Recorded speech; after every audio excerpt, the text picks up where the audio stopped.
Compared to Earth, the Moon appears to be perfectly dry and airless, but in fact, it possesses an extremely sparse atmosphere, barely thicker than a vacuum. From late 2013 to early 2014, a NASA mission called LADEE explored the lunar atmosphere and dust environment. Now, LADEE's observations have led to a new discovery about the Moon's water. During the initial exploration of the Moon and the analysis of all the return samples from the Apollo and the lunar missions, we thought the surface of the Moon was dry. But more recent missions, like Lunar Prospector, LCROSS, and Lunar Reconnaissance Orbiter, have not only shown that the surface of the Moon has a global hydration, but there are actually high concentration of ice water in the permanently shadow regions of the lunar poles. In the decades following the Apollo program, a series of robotic explorers revealed tantalizing hints of water on the Moon, challenging the conclusion that the Moon was dry. The first definitive discovery of water was made in 2008 by the Indian mission Chandrayaan-1, which detected hydroxyl molecules spread across the lunar surface and concentrated at the poles.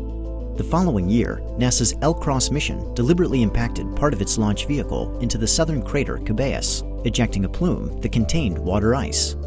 These discoveries showed that the Moon harbors water and that the highest concentrations occur within darkened craters at the poles. But questions remained about the abundance of water at the Moon's mid-latitudes. Now, data from LADEE are beginning to provide answers.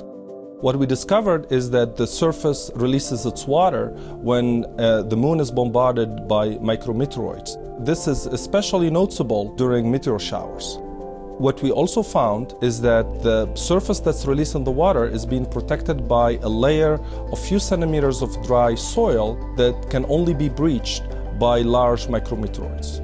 When the micrometeoroids impact the surface of the Moon, most of the material in the crater is vaporized. There is also a shock wave that propagates outward. That shock wave carries enough energy to release the water that's coating the grains of the soil. Most of that water will get released into space, and that's the signature that LADEE detects with its instrument from its orbit. LADEE observed water being released from within the Moon, but the micrometeoroids impacting the Moon's surface have a more exotic origin: comets. When Earth passes through the leftover debris trail of a comet, small particles of rock and dust burn up in our atmosphere, creating a meteor shower.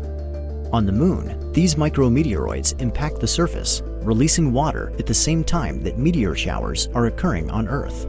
By analyzing the data returned by the neutral mass spectrometer, we found that the intensity and the frequencies of the fluctuations of signals from the water to be perfectly correlated with known meteor streams. For example, we were able to detect a big spike of water during the Geminid meteor shower that occurred in December of 2013.